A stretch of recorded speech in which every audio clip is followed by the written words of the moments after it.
Magandang umaga po sa ating lahat. Thank you, Sister Arlene. Sabi mo nga, first time mo, pero I believe that won't be the last. Yung mga susunod ka pang sharing. Sa araw siguro, maririnig namin yung talent mo. Mag-share ka ng kanta sa Panginoon. Wow, next Sunday. Next Sunday daw kakanta si Sister Arlene. Promise yan. Professional singer si Sister Arlene, di ba? So, sa bawat isa sa atin, welcome po. Welcome po kayo. God is good. Kaninang maaga ako nagising, pero late ako dumating dito. Sorry. 3 o'clock, gising na ako eh. Nag-pray na ako, tapos nag-prepare ako ng mga sasabihin ko ngayong umaga. Pag-usap ako sa Lord, nag-pray ko kayo. Tapos ng mga bandang 5:30, pumunta ako sa bakery para bumili ng pandesal. Bagong luto. Kaya may dalas yung pandesal. Ay ngayon, nung nandun ako sa pandesal, may dalawang magkaibigan. Yung, magkumpare siguro sila, yung isa. Sabi niya dun sa kaibigan niya, oh, pare, ba't ganyan ka maglakad? Mahirapan siya maglakad. Sabi niya, ano nangyari? Pinakita nung mama yung kanyang paa dun sa kanyang kaibigan. Tignan mo tong, yung ankle. Sakong, magang-maga. Talagang magang-maga. Pulang-pula siya, kaya hirap siyang maglakad. Sabi nung kausap niya, diet ka. Sabi niya, oo, lahat ng masasarap na pagkain, hindi ko muna pwedeng kainin para gumaling ito. Diba? Minsan, nakwento ko yan kasi nung tayo ay naging anak ng Diyos, diba yan yung sinabi natin noong nakaraan, dahil kay Kristo, nagkaroon tayo muli ng ugnayan sa pamilya ng Diyos. Si Sister Arlene, bawat isa sa atin, tayo mga anak ng Diyos.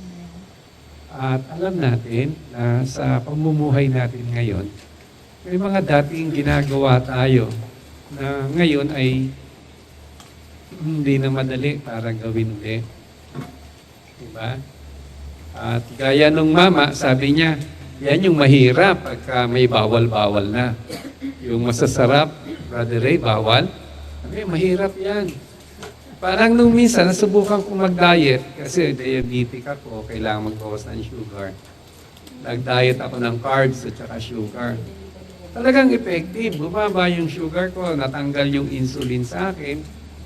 Pero sa tuwina, kapag madadaan ako sa Starbucks, tapos nakikita ko yung apo kong enjoy dun sa kanyang prop.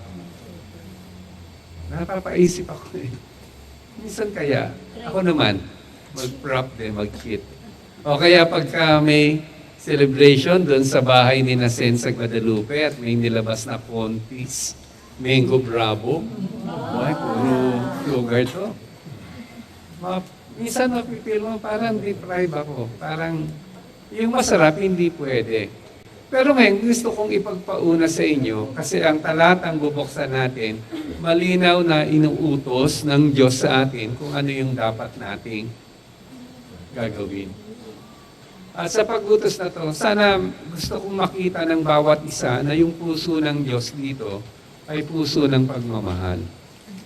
Sinabi to ng Lord, hindi dahil gusto tayong pahirapan o i-deprive ng mga bagay na masasaya at magaganda. Sinabi to ng Lord para yung buhay natin ay lubusang mapagpala. Yan yung pangako ng Diyos sa atin eh. Sabi ni Jesus Christ, I have come that you might have life and life that is full. Yan ang layo ng Diyos sa pag-aaralan natin. Kaya samahan niyo ako dun sa ating program. Nandiyan dyan yung text po natin. 1 John chapter 2 verses 15 to 17. Verse 15, wag ninyong ibigin ang sanlibutan o ang mga bagay na nasa sanlibutan. Ang umiibig sa sanlibutan ay hindi umiibig sa Ama. Ang lahat ng nasa sanlibutan, ang pagnanasa ng laman, ang pagnanasa ng mga mata, ang pagmamalaki sa buhay na ito ay hindi nagmula sa Ama, kundi sa sanlibutan. mawawala ang sanlibutan at ang lahat ng mga bagay na pinagnanasaan ng mga tao, ngunit ang mga sumusunod sa kalooban ng Diyos ay mabubuhay magpakailanman. Dakilang Diyos, dumudulog po kami sa iyo, pagpalain mo ang iyong salita at paghati-hatiin mo sa bawat isa po sa amin ayon sa aming pangangailangan. Patuloy ang paggabay sa bawat isa, tanda ng iyong pag-ibig at pagnanasa na bawat isa sa amin ay magkaroon ng buhay at buhay na masagana. Salamat po, Panginoon, sa pangalan ni Jesus. Amen. Sa talatang ito, sinasabi na tayo ay huwag umibig sa sanlibutan. Tumalikod tayo sa sanlibutan. Dahil sabing gano'n, ang salita ng Diyos, ang sanlibutan ay bulok. Hindi maganda, bulok. At magagawa ito sa pamaraan ng pagsunod natin doon sa kalooban ng Diyos. Inuutusan tayo ng Diyos, huwag umibig sa sanlibutan dahil ang sanlibutan ay puno ng masasamang pagnanasa na hindi naman galing sa Diyos. Kabaliktad ng kalooban ng Diyos. At piliin natin ng mamuhay ng may pagsunod sa kalooban ng Diyos. Ito ang magdudulot sa atin ng buhay na walang hanggan. Kaya yung introduction ko, yung kwento na minsan mahirap, yung mga bawal-bawal, dito kasi sa talata natin ngayon, malinaw, hindi suggestion ng Lord, kundi pinag-uutos ng Diyos na huwag natin gawin. Diba? Ito yung huwag niyong gagawin. Ngayon na ikaw, Sinaida, ay anak na ng Diyos, ngayon ikaw, kapatid, ay anak ng Diyos, ito ang dapat na panatiliin mo sa iyong puso na pipili ka, hindi ng sanlibutan, kundi ang pipiliin mo sa iyong buhay, yung kalooban ng Panginoon. Ang sanlibutan na sinasabi dito ng Diyos, hindi ito yung mga puno, hindi ito yung katabi nating tao, hindi ito yung nature. Ang sanlibutan sinasabi dito ng Diyos, yung sistema sa mundong ibabaw na laban sa Diyos. Di ba may mga proseso sa mundo, sistema sa mundo na hindi naman kapanalig dun sa kalooban ng Diyos. Mga maling pagpapahalaga at pagnanasa sa mundo. Ito yung pinapatungkol dun sa sanlibutan. Mga impluensya ng kasalanan at impluensya ng Diablo sa mundo. Ito yung tinutukoy, hindi yung physical na mundo, kundi yung spiritual na kondisyon ng kasalanan at pagkakalayo ng tao sa Diyos sa pamamagitan ng mga sistema sa sanlibutan. Nandito sinabi yung pagnanasa sa laman, pagnanasa sa mata, yung kapalaluan, pagmamahal sa sarili, kayabangan sa buhay. Tatlong bagay na maging, alam nyo, ang Panginoong Yesus ay sinubok sa larangang ito at lahat ng yan ay napagtagumpayan ng Panginoon. Sa akin lang, gusto ng Panginoon na inutos ng Panginoon to para malayo tayo, no? Hindi tayo malito. Sabi ni Lord, sabi ni Jesus sa Matthew chapter 6 verse 21, hindi tayo pwedeng makapaglingkod ng dalawang master. Pag dalawang master na pinaglilingkuran natin, sabi yung isa, mamahalin mo, yung isa hindi mo na kayang mahalin pa ng ganon. Diba? Hindi pwede. Kaya ang malinaw dito sa utos ng Panginoon, ngayong kayo ay mga anak na ng Diyos, no? Hindi sanlibutan ang master nyo. Hindi sanlibutan ang mamahalin nyo. Ang mamahalin nyo yung Diyos at ang kanyang kalooban. Kasi pagka tayo Kristiyano, minamahal natin yung sanlibutan, parang kumakain tayo ng junk food. Alam niyo yun, yung marami ngayon gustong-gusto yung junk food dahil masarap. Diba? Pero pagdating na sa totoong pagkain, ang bibigay ng sustansya sa katawang lupa ni Sister Romelda, abay, minsan nawala ng gana dahil puro junk food na eh. Diba? Kaya nga yung mga bata, lagi nating sinasabihan, kumain ka ng totoong pagkain.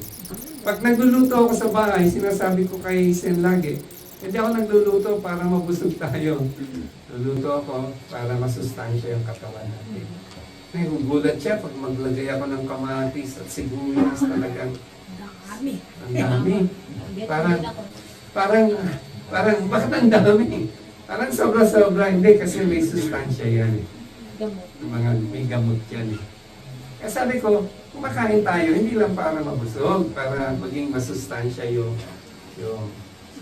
katawan natin. Diba? Kaya nga Baka hindi na tayo kumamatay.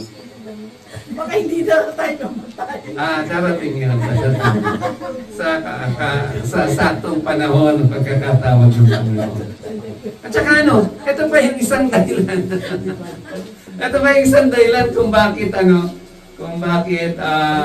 pinag-uutos ng Diyos na wag nating mahalin ang sanlibutan. Kasi maalala niya, sabi ni James, chapter 4, verse 4, ang nagmamahal sa sanlibutan ay kalaban ng Diyos. Pagka loves mo ang sanlibutan, kalaban mo Panginoon. Kaya gusto kong maging malinaw na itong utos na to, hindi naman sinabi ng Lord to deprive us of yung good things dito sa mundo na ginagalawan natin. Hindi, ito ay para sa atin. Para nang sa ganoon, magkaroon tayo ng isang buhay na ganap sa pagtitiwala. Magtiwala kayo. Sa Lord, walang shortcut. Sa Lord may proseso. And God promised us that He will make all things beautiful in its time. Kaya ng Diyos para sa atin yan. Kaya nga magtiwala tayo sa Kanya eh. Tayo sa ating sarili, lumigaw tayo doon sa kalooban niya, baka dumating sa buhay natin, masagwa pa eh, worse. Akala natin grasya, disgrasya pala.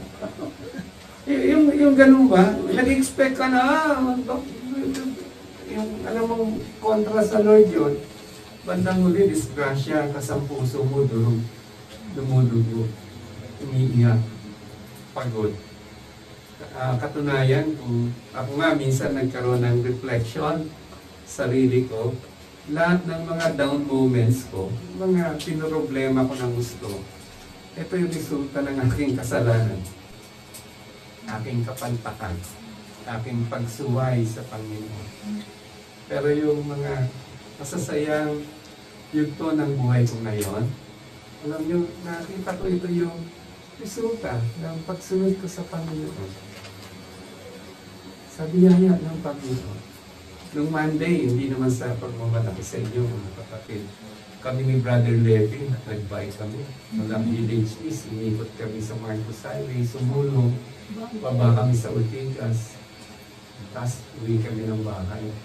Si Brother Levin, may sakit daw siya. Tapos ako 68 years old. Nakaya pa namin. Kaya sabi ko, salamat dahil nung maliit kami siguro, kaya ni Brother Levin, hindi namin sinira yung katawan namin sa mga bisyo. Naalagaan namin. Hindi kami nanigarilyo. Hindi kami nagdroga. Di ba? Pero ngayon, pagka yung buhay mo ngayon, hindi mo binabaliwala mo kasi ngayon mas enjoy eh. Diba nga, tinanggalan ng sigarilyo, pinunta ng vape. Alos pa kayo tinatayo at mas pero sabi ko nga, yung bagay sa mundo na panandalian, ayan sabi ng Lord, kaya huwag mong mamahalin ang sanlibutan. Ang laking tukso ng sanlibutan kasi ang ganda ng sanlibutan. Maganda. Puno, nature, tapos yung sistema lang ang hindi maganda. Ang dahilan naging malinaw na huwag nating mahalin ang Lord sapagkat huwag nating mahalin ang sanlibutan, mahalin natin ang Lord. Sorry naman, nagkakamali po. Naku po ay tao lang din. Sorry Lord. Mahalin natin ang Lord. Huwag nating mahalin ang sanlibutan. At ang dahilan nito, yung magkalaban nga sila, hindi sang-ayon sa pag-ibig ng Diyos ang sanlibutan. Alam niyo sa Bible, may isang tao na kasama ni Pablo, pero iniwan niya ang gawain. Iniwan niya sina Pablo, sina Timothy. Kasi mahal niya ang sanlibutan. Kilala niyo pangalan niya? Kaya huwag niyong pangalan yung anak niyo dito. Si Demas, sinabi ni Paul sa chapter 2 Timothy chapter 4 verse 10. Si Demas dahil mahal yung sanlibutan, iniwan tayo ni Demas. Mas pinili niya yung sanlibutan. Kaya nga, sa atin maingat tayo eh. Dahil mga anak tayo ng Diyos, ang pipiliin natin lagi ang Lord. Kasi pag natokso tayo, na lulong tayo sa sanlibutan, may panganib na baka isang araw, iwanan natin ang Lord.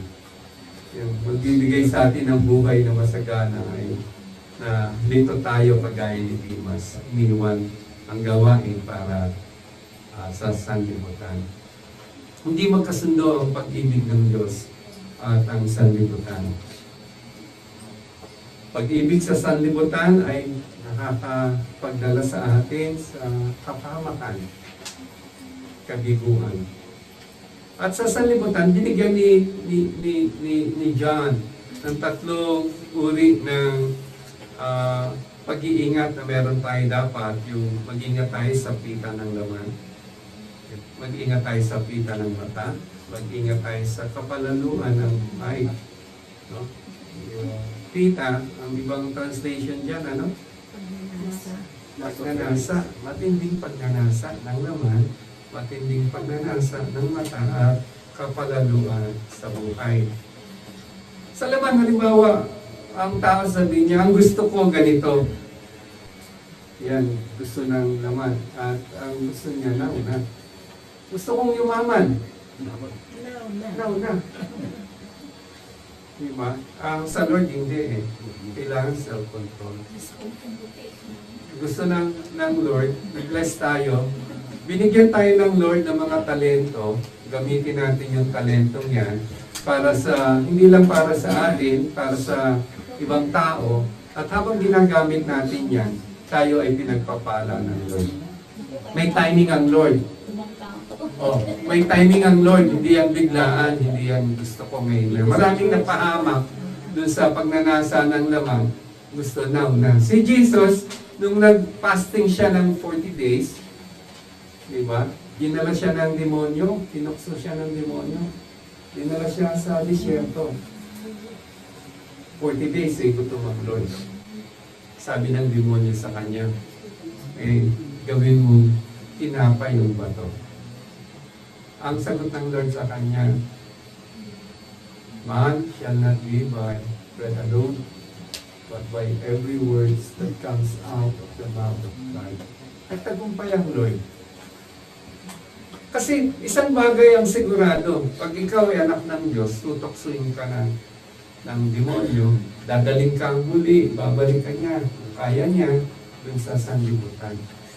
Kaya ang Panginoon dito, piniyagan ng Diyos at ang Holy Spirit ang nagdala sa Kanya doon sa disyerto para itoksohin ang demonyo para na sa ganun mapakita na itong mga bagay na to ay napagtagumpayan din ni Jesus. At ang pagtatagumpay ni Jesus ay para sa atin.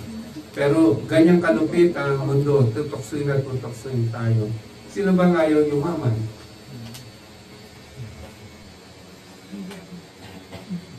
Diba gusto natin maganda ang buhay natin? Pero sa Lord, alam niya no shortcut. Iniles ka ng Lord, sabing ganon, it is the Lord who has the power to make you rich, to bless your life. Alam mo ba yung mga tao naman nagmamahal sa Lord, hindi naman mga pobre yan eh. May kanina nagsabi, para siyang si Job. Alam niyo ba si Job yung pinakamayaman dun sa kanilang lugar nung sinubok siya ng Lord. Pero pagkatas ng pagsubok ng Lord sa kanya, hindi naman siya naghirap eh. Hindi naman siya sakitin eh. Pinagkalooban siya ng Lord ng masigit pang yaman. At kung namatay man yung mga anak ni Job, nung binalik ng Lord yung mga anak niya, nagkaroon din siyang anak. Yung tatlong babae niyang anak, Miss Universe, pinakamaganda sa kanilang lugar. Ganun magpala ang Panginoon. Kaya dapat kung tayo nandito sa lupa, maraming tukso ang laman.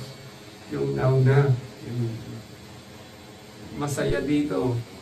Kailangan sabihin natin, no? Ang sinasabi ng salita ng Diyos, ito. Man shall not live by bread alone, but by every word that comes out the mouth of God. Tukso sa mata, yung pag may nakita ka, uy, dapat meron din akong ganun. Kapitbahay mo, bumili ng bagong kotse, yung hybrid. Ano ba bago yan ha? Iisip mo sana kung meron din ganun. At gusto mo din. No, ang gusto ng Lord, hindi ganun eh. Hindi ganun yung attitude natin eh. Ang gusto ng Lord, kontento tayo kung ano meron tayo ngayon. At laki tayo nagpapasalamat kung ano man meron tayo ngayon. Kung meron ka lang, almusal mo, pandesal, thank you Lord. Pag nilagyan ng itlog, thank you din Lord. Kung wala naman, thank you Lord. Kapasalamat tayo. Hindi tayo natutokso, hindi tayo na babaliw sa mundo, sa sarap ng mundo, natutokso, na lululong. Kasi malaking kapahamakan yan. Maalala niyo yung problema natin sa flood control ngayon na pinag-uusapan mula noon hanggang ngayon. Ang daming problema, flood control, di ba? Yung isang karakter na involved dito, mag-asawa sila, tapos yumaman sila bigla. Na-interview pa sila ni Pulina Sanchez ba yun? O ni Julius Babaw na sabi nila, sumikat yung payong nung Rolls Royce. Binili niya yung Rolls Royce, 40 million dahil sa payong. Ang daming tao na wow! Ang yaman naman na itong mga taong to, pero bandang huli na involved pala sila dun sa flood control. Tanong ko, nasaan sila ngayon? Nakakulong sila pa rin. Hindi ito yung buhay na sinasabi ng Lord. At ako naniniwala, mahal na mahal sila ng Lord. At kung sila ay magbabago, reach out sila ng Panginoon. O kasi, madaya ang sanlibutan. Sinasabi ko yan kasi huwag tayo magmalaki na hindi mangyari sa akin yan. Baka pagka nabigyan ka ng oportunidad, baka ikaw din kagaya nila. Diba? Sinasabi natin ngayon, dapat matutunan natin yung self-control, yung contentment, yung pasasalamat sa Lord, in everything give thanks, kung ano meron tayo. Kung wala tayo, tayo masyadong magnasa nung wala tayo. Yung kapitbahay natin, may bagong pinapasok na naman flat TV, ang laki. Tapos tayo, liit lang ng TV natin.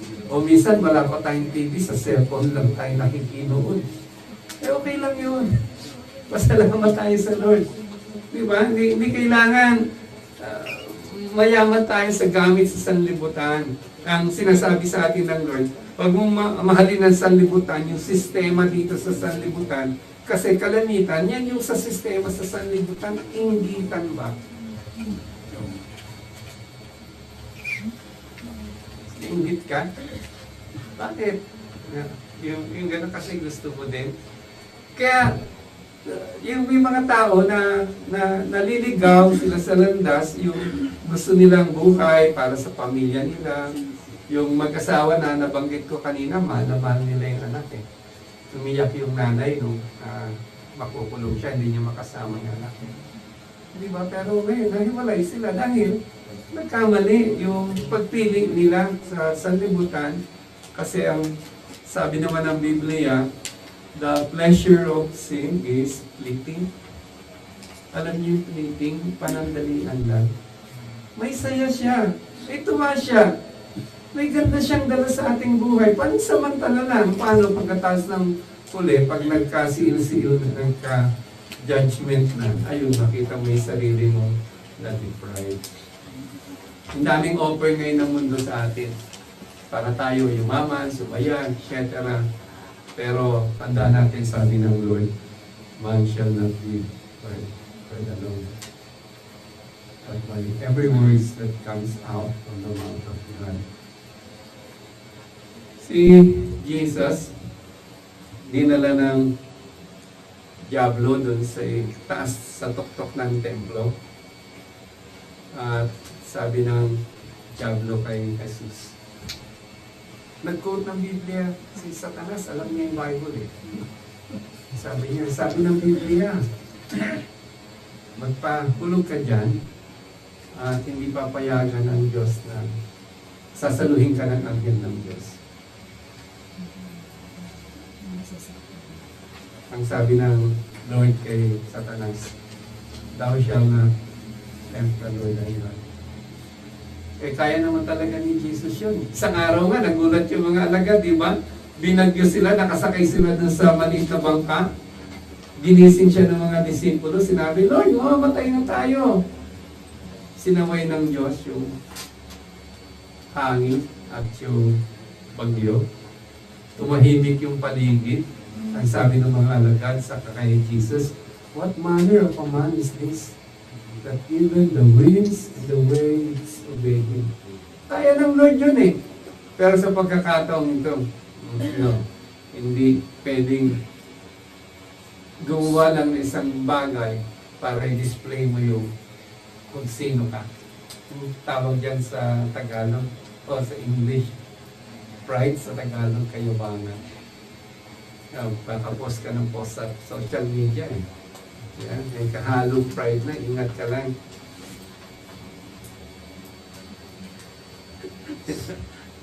Dahil ang post, iniinggit mo lang yung mga gusto mo inggitin.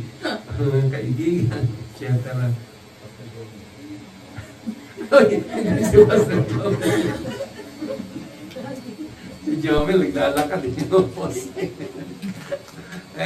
Ibig sabihin, alam natin yung motivation ng puso natin. Ang sinasabi ko mga kapatid, ganito. And, yung katabi mo, hindi naman alam yung puso mo eh. Pero ikaw alam mo yung puso mo. At ang Diyos, alam yung puso natin. Ang sinasabi ng Lord sa atin, mahalin ng sanlibutan, iba yung sistema niya sa sistema ko. Dahil ngayon tayo mga anak ng Diyos, dapat nagpapasakop tayo doon sa sistema na ng Diyos.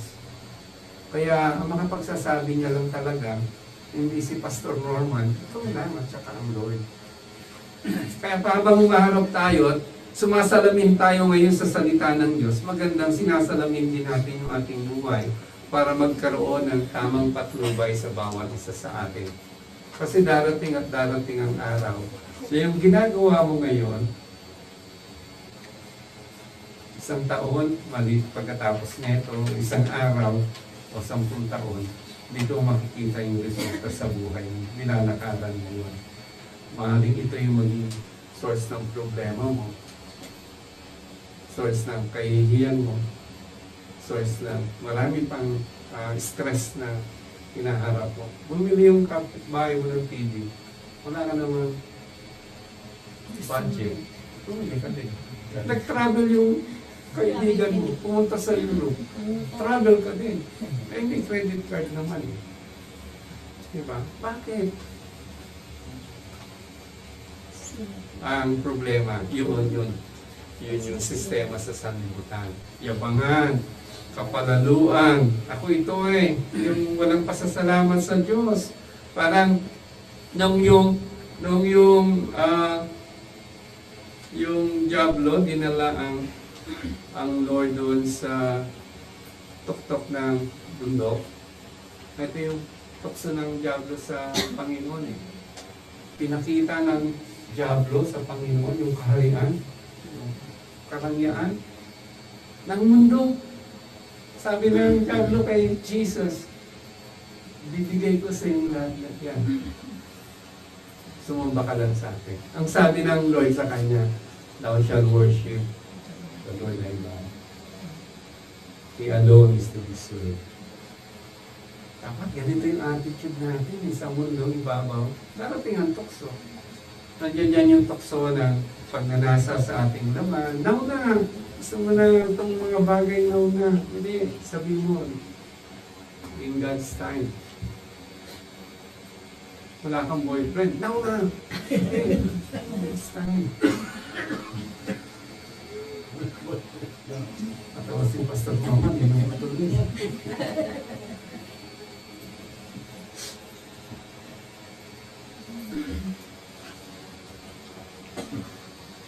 Mahirap yung nauna.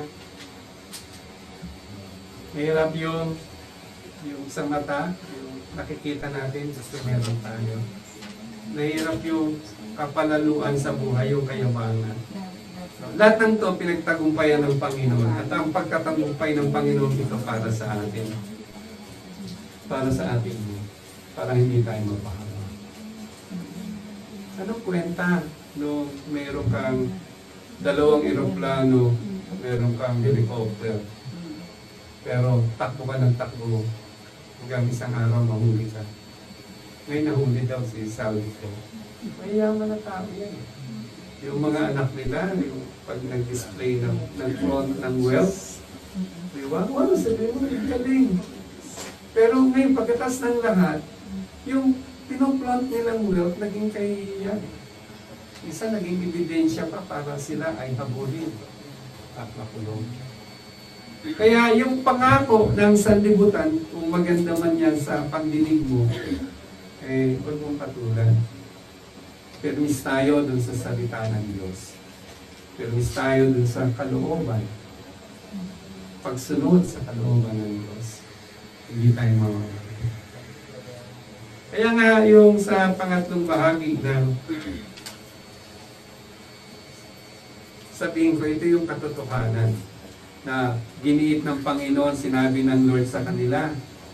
Bakit hindi nyo dapat mahalin ang sanlibutan? No? Kasi sabing gano'n ng Panginoon, mawawala ang sanlibutan at ang lahat ng mga bagay na pinagnanasaan ng mga tao, mawawala daw pala yun. Ngunit, ang mga sumusunod sa kalooban ng Diyos ay mabubuhay magpakailanman. Alam nyo, pagka ang isang kumpanya ay bankrupt na, hindi ka na mag-i-invest dyan. Ano ka?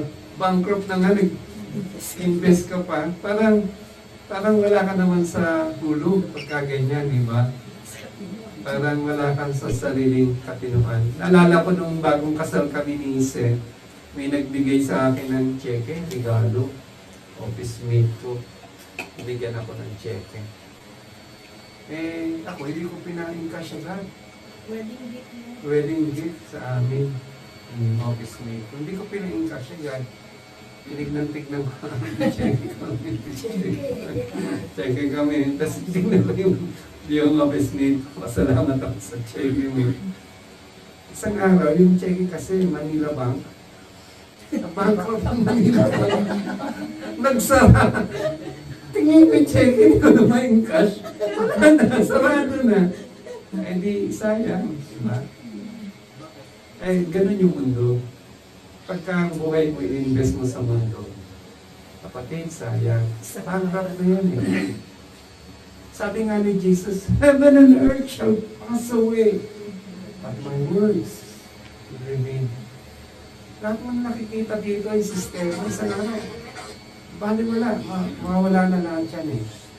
Kaya tayo, regardless kung ilang taon tayo ngayon, habang tayo nabubuhay, patuloy tayo nag-i-invest ng buhay dito sa lupa. Habang hindi pa tayo namamatay, habang hindi pa tayo sinatawag ng Lord, patuloy tayo nag-i-invest. Tandaan natin, huwag sa sanlibutan. Mas umattend ka ng prayer meeting kaysa umattend ka ng kung anong meeting kung saan-saan. Tapos pumunta ka sa church, sumamba sa Lord, mahalin ng Lord. Kasi, dito yung kasaganaan ng buhay. Tandaan nyo, pag ang buhay natin in-invest sa mundo, wala na yan. We're a lost cause. Walang sino mang tao, yumaman man, sumikat man, naging makapangyarihan man. Si Solomon nga, he has everything. Wealth, power, hari siya eh.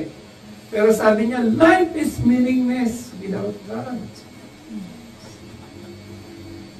Kaya nga tayo, sinasabi ng Lord sa atin dahil mahal niya tayo, huwag sa sanlibutan. Huwag mong mahalin ang sanlibutan. Focus ng buhay mo ngayon, simple lang, focus on doing the will of God. Ano ba ang kalooban ng Panginoon? Alam niyo, may mga byproduct to eh, mga blessings kapag ang buhay mo, pinocus mo sa pagsunod sa kalooban ng Panginoon. Maraming blessings. Gusto niyo malaman? Muna, mayroon kang kapayapaan. Sabi nga kanina, Sister Arcelie. Kasi sabi ng Lord sa atin eh, peace I give to you. Kapayapaan ang ibibigay ko sa iyo. Maraming mga tao, inom pa ng gamot para may kapayapaan eh. But God, out of His abundant grace and mercy sa atin, kahit sumusuong tayo sa iba't ibang klaseng problema, and yet, God can grant us the peace that we long for. Sabi doon sa Philippians 4:6, do not be weary, do not be anxious. Kayong masyadong mapagal, mapagod sa kakaisip ng problema. But in prayer and thanksgiving, let your request be made known to God. Pag ginawa mo yan, ang sabi, and the peace of God that passed all understanding shall keep you. Papalit ng Lord sa iyo, kapayapaan eh. Gusto mo yun, kapayapaan. Eh, lahat naman tayo hindi exempted sa problema. Lahat tayo may problema. Physical man, financial man, utang man, ano pa, sakit man, anak man, relasyon man, boyfriend man, asawa man, lahat tayo may problema. Pero ang pangako ng Lord sa atin, kapayapaan. Amen. Sabi ni Jesus, in this world, you shall have tribulation, but be of good cheer. I have overcome the world. Amen. So meron tayong kapayapaan. Na-witness ni Sister Arlene yan. Nag-share siya kanina. Pangalawa, gusto niyo pang malaman? Biyaya pag sumusunod tayo sa kalooban ng Lord. Kalakasan. Meron tayong kalakasan. Sabi dun sa Isaiah, they that wait upon the Lord shall renew their strength. They shall mount up with wings as an eagle. They shall run and not weary. They shall walk and not faint. Dami sa mundo ngayon pagod. Hirap. Kalooban. And yet God, if we are constant in our heart of hearts to obey Him, to serve Him, and to serve His purpose, God will give us strength. God will give us strength. Sabi ni Paul, nung siya ay nasa hirap nung pagsubok na binigay ng Lord sa kanya, thorn of the flesh, 3 beses pinanalangin niya sa Panginoon, tanggalin mo po Panginoon to. Pero nung discover niya, sabi niya, in our weakness, there is strength from God. Dito mo makikita yung extraordinary, hindi mo papaliwanag na kaya mo pala because God is with you. Amen? Amen. Eh, meron kang kapayapaan, meron kang kalakasan. Gusto nyo dagdagan pa? Provision! Yung pangangailangan nyo. Kayang-kayang ipagkaloob ng Lord yan sa inyo. Sabi ni Jesus sa Matthew chapter 6, verse 31 to 33, But seek ye first the kingdom of God and His righteousness, and all of these things shall be added unto you. Diba isipin mo, yung hinahabol-habol mong biyaya, yung pala, dapat mong habulin ng Diyos, kasi pag hinabol mo ang Diyos, yung biyaya ang hahabol sa'yo, hindi baliktad. Hindi pag yung biyaya, grasya yung hinahabol mo, nasumpungan mo disgrasya. Ito pa, nahabulin mo ang Lord. At siya yung biyaya niya susunod sa iyo. Unahin mo ang Lord sa lahat. Diba? Kakaya naman sa Lord, doon mo pang paglalaba. Kaysa sa mag-serve ka sa Lord. Isang araw sa linggo, papasalamat ka sa Lord. Sasamba ka sa Lord. Pupunta ka sa mga kasama mo yung mga kapatid mo, papasalamat kayo sa Lord. Because, ay, hindi ako available ngayon. O bakit? May delivery. May dadating na delivery. Lazada, Shopee, pinagpalit mo. Lord, Timo pala yun, kaysa Timo namin. At di ba yung ganun ba? Napapakamot ka ng ulo, bakit nuna mo yan? Kaysa dun sa Lord. Di ba nung nangyari sa'yo? Bakit ganyan ka? Mag-isip, inuna mo yung mga ganyang bagay kaysa sa Lord. Hindi ba nagpapagbang ang kalooban mo? Inuli mo ang Lord sa mga bagay Sanlibutan. Yung pangatlo, so meron ka ng kapayapaan, meron ka ng kalakasan, God will provide for your needs. Meron ka pang karunungan. Sabi sa James 1:5, if any man lack wisdom, then let him ask God, who gives to all generously. Karunungan. Ang dami nga hindi alam ang gagawin eh. Pero tayo, alam natin yung gagawin. Napaka-importante ng mga maliliit na decision natin sa buhay. But if we put God first place sa buhay natin, hindi tayo magkakamali sa mga decision natin. Eh, si Sen nga eh, hindi nagkamali dun sa pagpili ng asawa niya eh. Sino rin naman? Tingnan lang. Salamat sa Diyos. May tagahugas ng plato. Tagahugas ng plato. Ay, hindi siya nanguhugas. Tagalaba. Tagalaba. Tagaluto. Tagaluto. Ibig sabihin, minsan, di ba nagmamadali tayo yung may mga decision na gagawin? Minsan, shortcut na lang. Wag. Seek tayo ng wisdom ng Lord. Ano ba ang dapat gawin? Ang pangako ng Lord, bibigyan niya tayo ng guidance, ng wisdom. Diba? Mabilis magkamali eh. Maling desisyon, wrong turn. Sira na ang lahat. Yung pang-apat yun, di ba? Meron kang kapayapaan, meron kang kalakasan, may provision ka, meron kang karunungan. Yung pang-lima, yung sa Hebrews chapter 13 verse 5, sabi ni Jesus, I will never leave you or forsake you. Eh, sa mundo, sana yung iwanan eh. Kaibigan mo ngayon, bukas hindi na, iwanan ka na. Tapos yung sekreto mo, wala na. Social media pa. Hindi. Ang Lord, I will never leave you nor forsake you. Hindi tayo iwanan ng Panginoon. Yung pagkakagamit ng never doon, sabing gano'n ng Bible scholars, emphatic. Kaya kung babasahin mo yan, dapat babasahin mo yan ganitong paraan. I will never, never, never, never, never leave you nor forsake you. Ganyan ang Panginoon sa atin. Kaya nga, pasalamat tayo, minsan palpak ng buhay natin. Diba? Minsan tumataob tayo, minsan nagkakasala tayo. Minsan unfaithful tayo. But God remains faithful. Because He's a good God. He's faithful God. Ayun yung pang-lima. Maaasahan mo, lagi kang may kasama. Hindi ka pababayaan. Kasama mo siya. At yung pang-anim, forgiveness. Nagkasala ka, ang Lord willing kang patawarin. Hindi, ang laki ng kasalanan mo, walang malaking kasalanan sa Lord. Pinagbayaran mo ng Panginoon. Ang kailangan lang ay pagsisisi. Sabi sa 1 John 1:9, yung discuss natin, if you confess your faults, your sin unto God, He is faithful and just to forgive and to cleanse from all unrighteousness.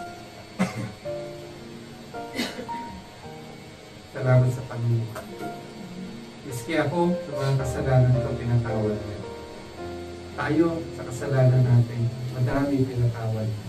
At laging niya na masusubukan natin. Pag pinili natin unahin yung kalooban niya. Mga kapatid, pamuli, sundin natin yung sarili natin. Huwag natin, hindi kaya sundiin ng asawa mo, kapatid mo, pastor mo, kung sino man ang bukay mo, maliban ikaw at ang Diyos. Kailangan humarap ka sa Lord, sundin mo. Sino bang love first love ko? Ikaw ba?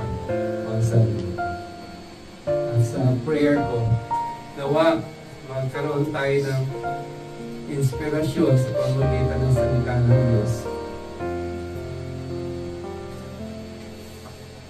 Hindi tayo magpamahal sa salita.